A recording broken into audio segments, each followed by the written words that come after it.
2 years after the fall, Reuben Swenson Sorensen stood at the end of my drive with his hat off. I still couldn't get used to the sight of him with his hands empty like that. He'd always had something in them before, a bill of sale, a clipboard, a set of keys to something bigger than what I had. That October morning he just stood there at the gate with the wind pulling at his coat, and he said, "Ma'am, I owe you an apology I should have paid 2 years ago." I told him to come on up to the porch, and I put the coffee on, because that's what you do, even for a man who told the whole co-op board I was hauling home other people's trash to plant a garden made of ashes. But to understand how a man like Reuben Sorensen ends up hat in hand on a widow's porch, you have to go back to the October before that, to the smell of smoke that hung low over Esterville for 2 straight weeks, and to a decision I made without asking anybody's permission, because there wasn't anybody left to ask. Just before we go on, if the back 40 has been keeping you company on mornings like that one, take half a second and hit subscribe. It costs you nothing and it means the world to a channel like this. All right, back to that October before and to the smoke that wouldn't leave Esterville alone. Heads Orland left in September on a Tuesday with the truck loaded and the transmission already grinding, and he didn't take much besides his tools and the good rifle. I won't spend your time on why. Some marriages just run out of road the same as a field runs out of water, and by the time you notice, there's nothing left to argue about. What I want you to understand is what was left standing after he pulled out of the yard, 51 years old, alone, on the old sandy place outside Esterville, Kansas, with no children to call, a mortgage note that wasn't going anywhere, and a stretch of ground my husband's people had grown tobacco on for 3 generations, because that was the one cash crop this family had ever trusted. I stood in the kitchen that first night and listened to the house creak the way houses do when there's only one person's weight left in them. And I told myself I wasn't going to cry about a man who was still breathing, just gone, before you go thinking this is a sad story with a sad middle. Let me give you something to hold on to now, because I'm not going to make you wait the whole way to the end for it. That October, the very same fall Orland left, I hauled home the first truckload of somebody else's burned leaves, and inside of 18 months, I had a compost operation going that Esterville had never seen the likes of, rich black material crumbling in my hand like cake. And it started a chain that put my name on delivery slips for every steakhouse in this county. That part's coming. I'm not skipping to it, because the middle of this is where the real work happened. But I want you to know right now that the woman standing at that gate 2 years later wasn't lucky. She was stubborn in a particular direction, and stubborn, if you aim it right, pays better than luck ever had. Heads. Now, back to that October.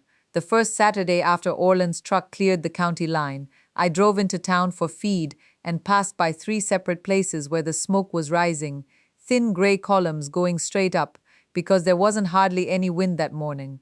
Folks around here have burned their leaves and their brush piles every fall since before I was born.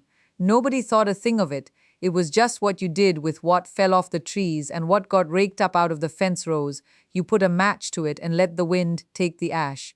I'd done it myself for 30 years without a second thought, but that morning, maybe because I had too much quiet in my own head and needed something else to look at, I watched the smoke curling up off the Petersons' place, and I thought about all that material just going up into nothing, not gone exactly, turned into smoke and a little gray dust that would blow off into the ditch, but gone from the ground, gone from anything that could feed anything.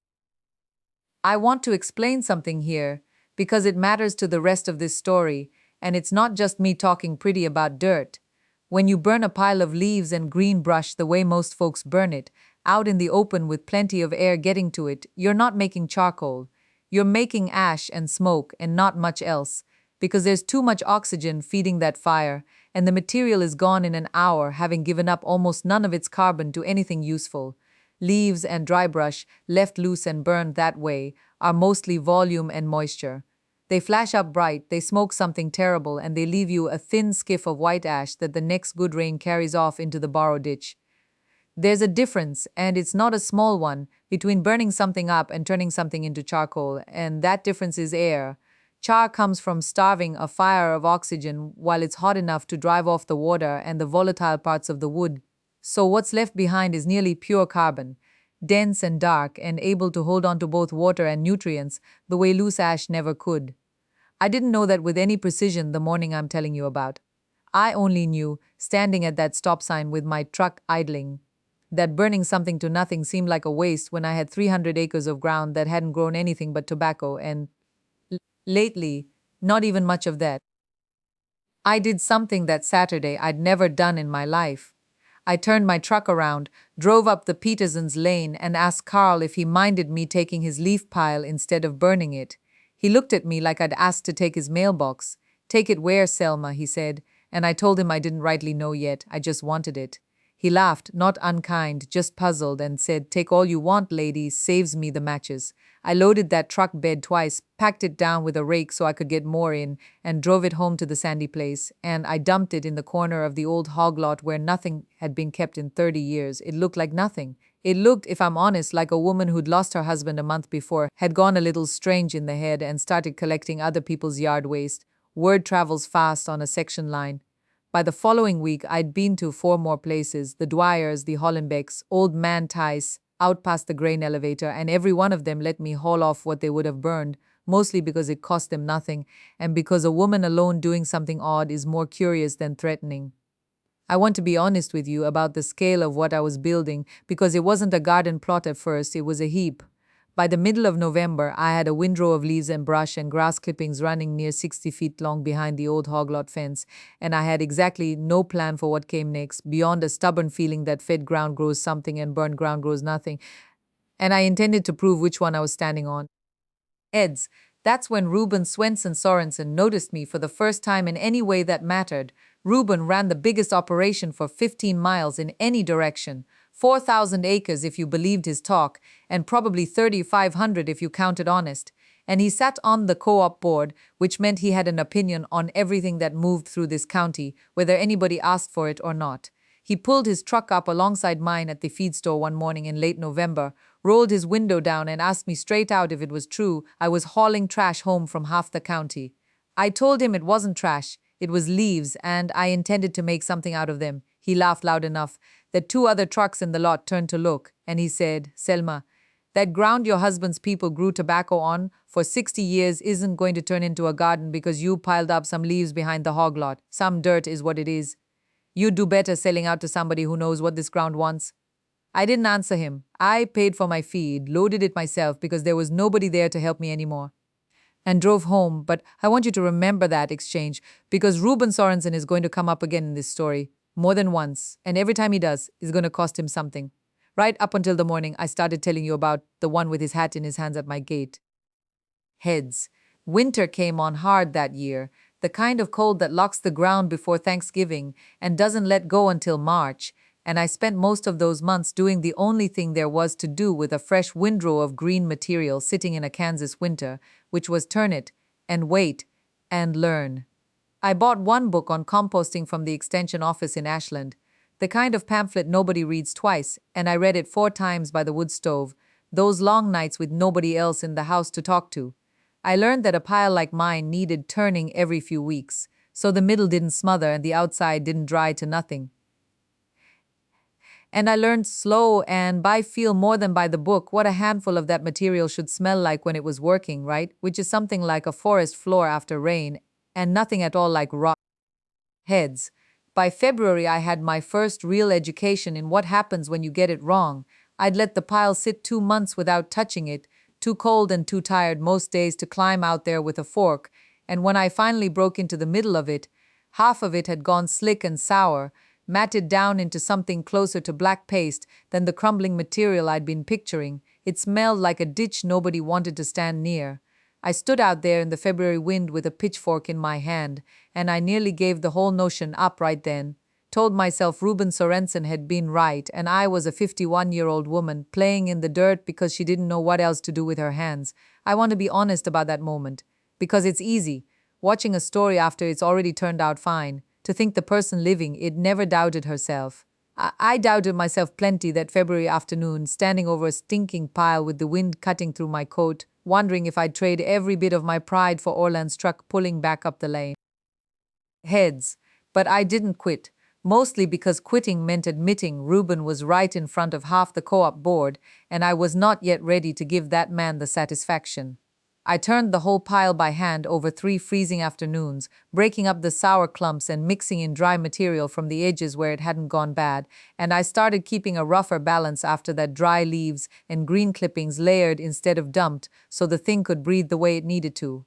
By the time the first thaw came in March, that pile had gone through its ugly middle and come out the other side smelling like something alive instead of something dying, dark and crumbling, and warm to the touch even on a cold morning. And I knew, standing there with a double handful of it running through my fingers, that I hadn't wasted my winter after all. By April, I had two piles instead of one because Orville Metz from down the section road heard I was hauling leaves and asked, half joking, if I wanted his too since he was tired of the smoke setting off his wife's coughing every fall. I said yes before he finished the sentence. Orville didn't understand what I was doing with it. And I didn't try to explain it much because I didn't have the words yet myself, only the feeling that I was onto something the county hadn't taught anybody. Not even Reuben Sorensen, with his 3,000 acres and his college boy from the extension office coming out twice a year to tell him what fertilizer blend to buy. Heads, I want to tell you about the morning I actually tested it, because that's the morning this story turns, even though nobody watching me would have known it.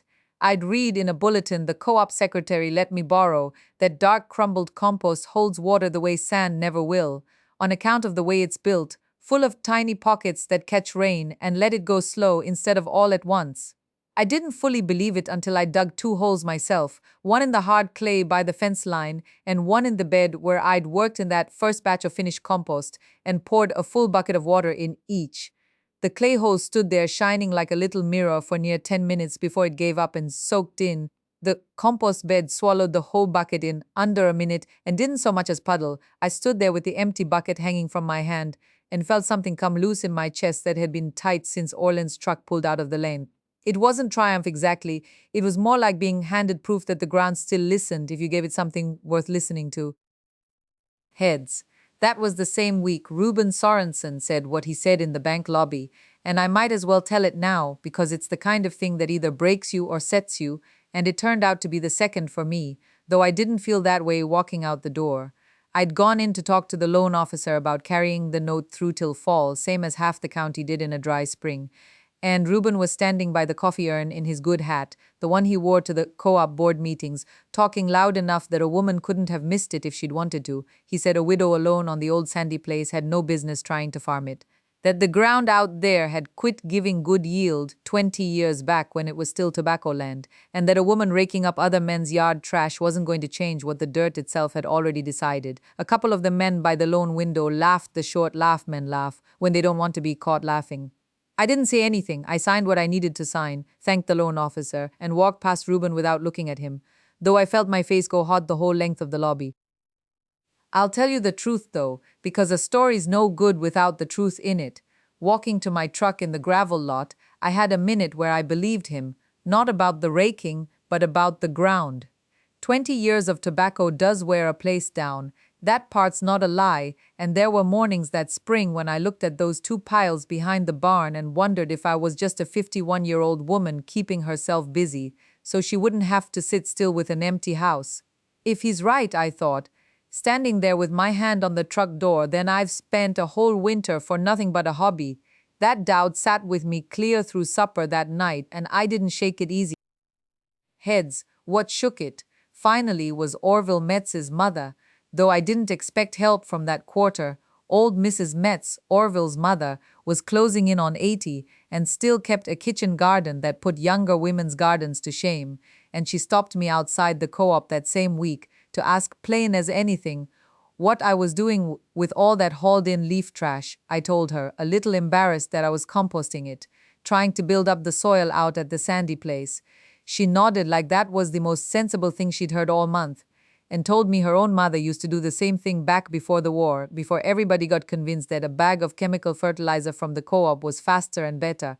Fast doesn't mean better, she said. It just means fast. Then she told me something I didn't know, that dark, well-made compost isn't only about holding water, it's about feeding the small living things down in the dirt that a farmer never sees, and mostly never thinks about, and that those small things are what break down what's already there into a form a plant root can actually use. Chemical fertilizer feeds the plant straight, she said, like feeding a baby from a bottle.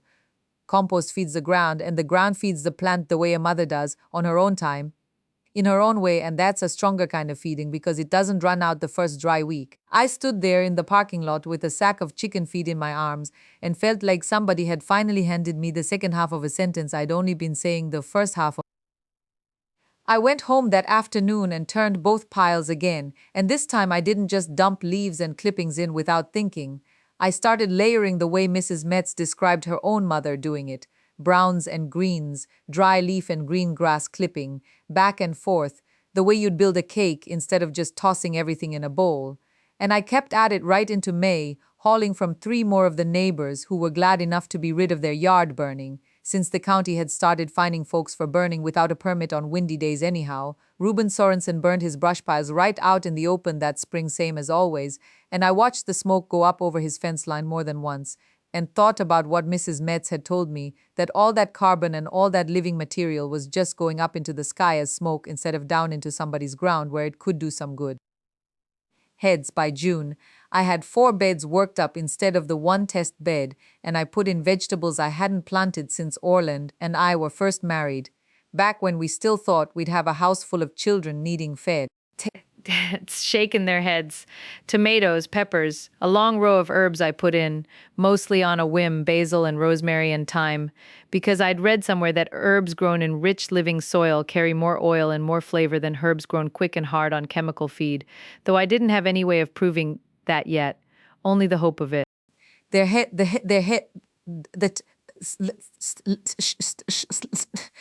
leaning on the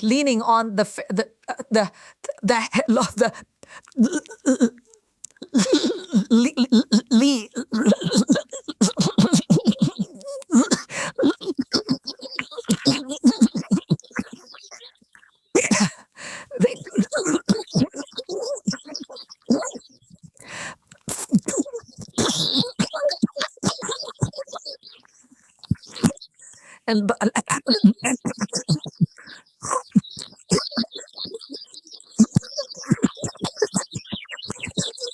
heads instead. I pulled back, let it sit, watered it steady, and it came around on its own by the middle of July. But those 2 weeks taught me something the tobacco farmers around here already knew, without saying it out loud, that good ground takes patience, same as anything else worth having, and there's no shortcut around that, no matter how bad you want one. It was the herbs that opened the door I hadn't even known was there. I'd gone into town in late July for feed and stopped at the diner on the square for coffee and got to talking with the woman who ran it, who mentioned her nephew was head cook out at the steakhouse on the highway and was always complaining about the herbs he got from the produce truck, half wilted and half flavor, shipped in from somewhere clear across 3 states. I didn't think much of it at the time, just made conversation, but that night I couldn't shake the thought of it. Lying awake listening to the windwork at the shutter, Orland never did fix before he left. The next Saturday, I cut a bundle of basil and rosemary, wrapped it in a damp cloth the way my own mother used to keep greens fresh on the drive to market, and drove it out to that steakhouse myself before I could talk myself out of it. The cook's name was Gary Voss, a big, quiet man who didn't say much of anything while he unwrapped that cloth and held the basil up to his nose. He tore off a leaf and chewed it slow, the way a man tastes something he isn't sure he trusts yet. Then he asked me where I grew it, and when I told him the old sandy place, he asked me straight out if I could bring him the same amount every week. I said yes before I'd worked out in my head how I'd manage it, same as I'd said yes to Orville Metz's leaf pile back in the fall. Gary Voss paid me $11 for that first bundle out of his own pocket cash, standing right there by the kitchen door, and told me it was worth twice that for herb with real oil in the leaf instead of the pale, tired stuff the truck brought. $11 isn't a fortune, I know that, but I drove home that evening with it folded in my coat pocket and I cried some, right there behind the wheel on the county road. Not sad tears, the other kind, the kind that come when something you built with your own hands out of other people's discarded trash turns out to be worth something to somebody besides you. Gary Voss kept coming back Saturday after Saturday, and that's really the whole shape of it. Folks who stick around because something turned out to be worth their trust. This channel grows the same way, one person at a time deciding to stay. If you're subscribed already, know that it's not just numbers for me, it's what lets me slow down and get the next telling right instead of rushing it out the door. Anyway, that coffee can didn't stay empty for long. Heads. Gary Voss started paying every Saturday after that. Same $11 folded into my palm at the kitchen door, and I started keeping the money separate from anything else, in a coffee can up on the shelf where Orland used to keep his fishing license and a church key and not much else. I didn't touch that can for groceries. I told myself it was seed money, though for what I couldn't have said yet. And some Saturdays I'd just take the lid off and look at the bills lying flat in there. 3 of them, then 5, then 8. Like I was checking on something alive. The compost pile itself had gotten to be a strange sort of company. I'd go out to it most evenings after the chores were done, turn it with the manure fork Orland left hanging in the barn, and steam would come up off it, even in the cold, smelling of coffee grounds and cut grass and something underneath that I never could name, sweet and dark like the inside of a fallen log. Orville Metz's boy started leaving his own leaf bags at the end of my drive without being asked, and then the Dolans 2 places over did the same. And by the time the ground froze that first winter, I had 4 piles going instead of 1, staggered, so I'd always have finished compost coming ready while the newer stuff cooked. Reuben Swenson Sorensen didn't let up, not for a long while. He'd see me out at the mailbox and call across the road, loud enough that anybody on their porch could hear it, asking if the garbage truck had made a wrong turn onto my place, or telling whoever was standing near him that the Zimmerman woman had gone into the trash-hauling business now that her husband wasn't around to tell her different. I heard about half of what he said secondhand, from Delma at the co-op or from the mail carrier, who always seemed a little sorry to be repeating it. I never answered him back. I'd just lift a hand, like I hadn't quite caught what he said, and go on to whatever I was doing. There were nights that spring I lay awake doing the arithmetic in my head, over and over, the way you worry a sore tooth with your tongue even though you know better. $11 a week from Gary Voss wasn't going to keep the lights on, let alone the note current. And I'd think about Reuben's 1,500 acres of wheat coming up green and even as a carpet clear to the horizon. And I'd think, what if he's right? What if this whole thing is nothing but a woman too proud to admit she can't run 400 acres by herself, dressing up her failure as some kind of a plan? I never said that thought out loud to a living soul, but it sat in my chest some mornings like a stone I'd swallowed. And I'd have to get up and go stand out by the compost in the dark just to remember why I was doing it at all.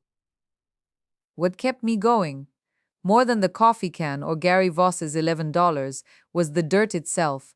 I dug my hand into the finished pile one October afternoon, past the black crumbly stuff on top, and it was warm 3 inches down, warm from its own working, and it smelled like nothing I'd ever smelled coming off the ground before, not manure exactly and not rot, but something in between that made you want to breathe it in twice.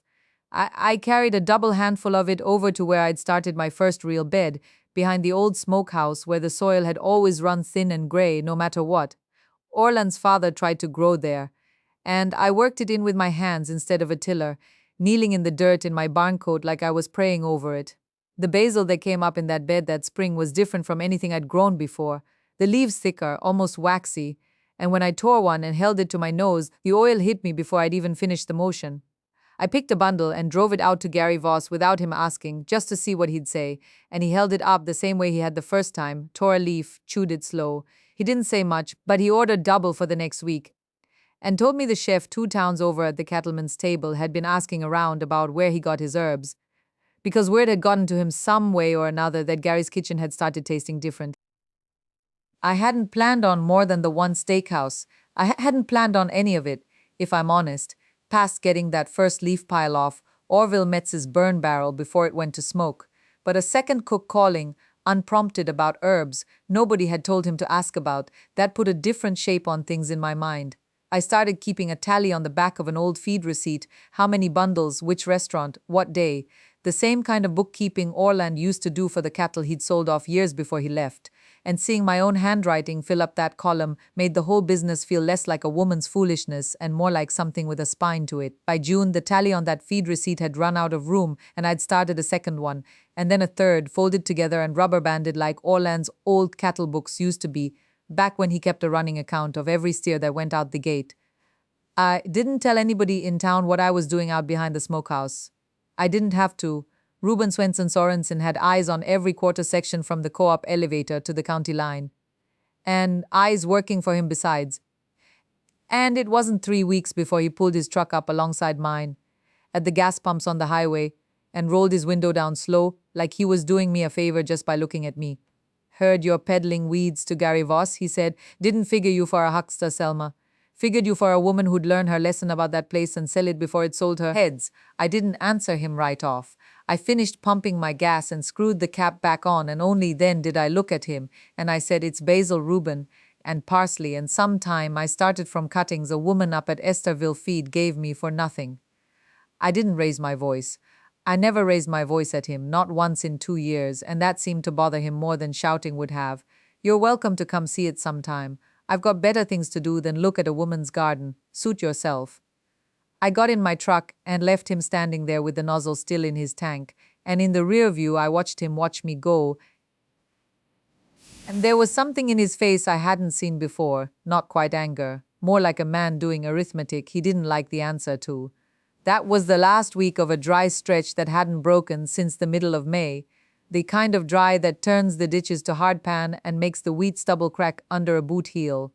Reuben's 4,000 acres ran almost entirely to irrigated corn and soybeans, center pivot systems he'd sunk a fortune into over the years, drawing hard on the aquifer the whole county sat over, and that June the water table had dropped low enough that two of his wells started sucking air before the pivots finished their circuit. I heard about it the way everybody hears everything out here, through Gary Voss, who heard it from the parts man at the irrigation dealer in town. Reuben was hauling water from the co-op's rural system to keep his hogs and his house going and paying through the nose for it, and his beans were showing the kind of pale, curled leaf that tells a farmer the truth before the yield monitor ever does. Heads. My little half-acre behind the smokehouse didn't need what his 4,000 needed. That was the whole of it.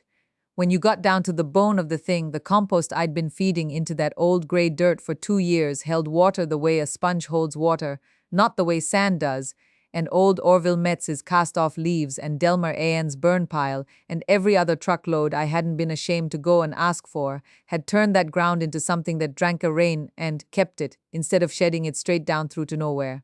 I watered by hand, twice a week, from the rain barrels I kept off the smokehouse roof, and some weeks I didn't water at all.